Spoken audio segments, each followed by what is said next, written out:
The militant nationalists who ruled Turkey in 1915 had long regarded the Armenians as a treacherous minority. It was the entry of Turkey into World War I which created the conditions in which they could be removed. Thriving Armenian communities would vanish from the face of the earth.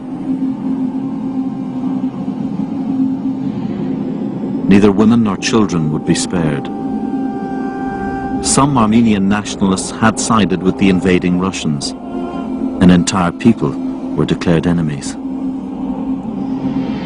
Whatever crimes the most perverted instincts of the human mind can devise, and whatever refinements of persecution and injustice the most debased imagination can conceive, became the daily misfortunes of this devoted people.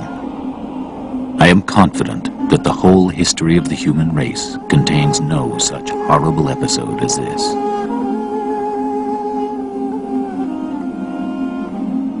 But Henry Morgenthau wasn't alone. Even some who were Turkey's allies were horrified. One young German risked execution to compile a photographic record of what he was witnessing.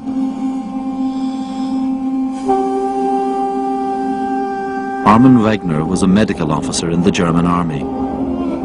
He wrote, "I was seized by terror, overcome by dizziness, as if the earth were collapsing on both sides of me into an abyss."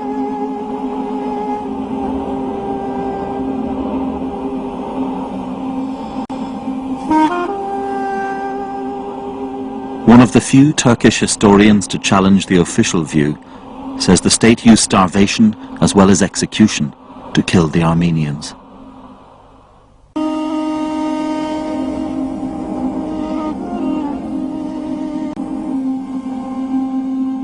For the first time in the 20th century, cattle trucks would be used to carry people to desolation.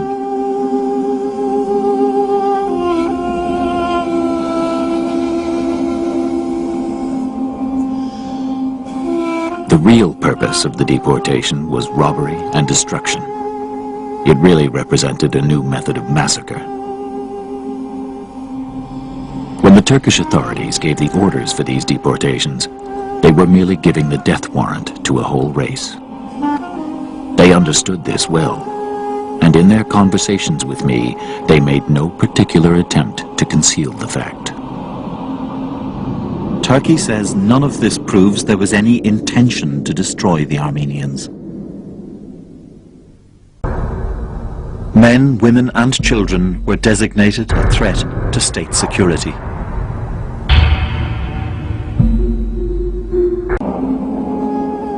The world was told of these horrors, but did not intervene, even though the accounts sent back to America by diplomats caused public outrage.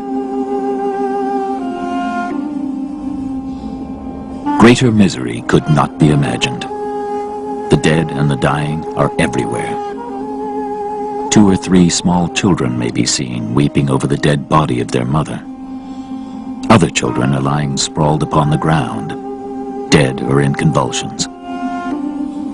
One sees dead bodies in all directions and on every road. The whole country is one vast slaughterhouse.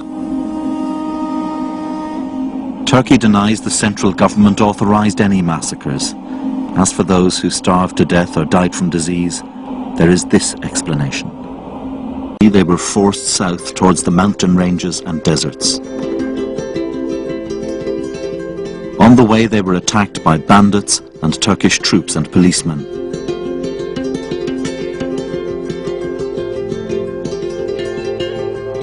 Take them like sheep to the mountain and let them die from thirst and hunger themselves.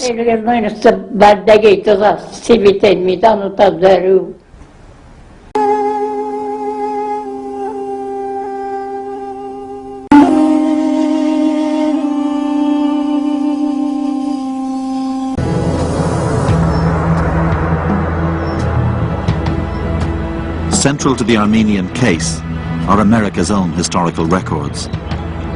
The documents sent by the American ambassador warning that Armenians were being exterminated.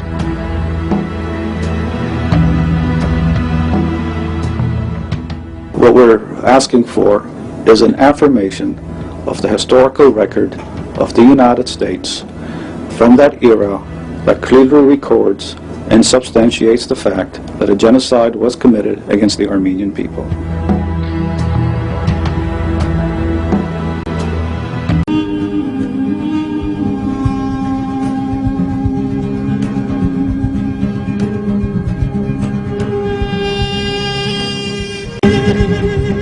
The campaign against the Armenians was the first in a century that would be defined by genocide.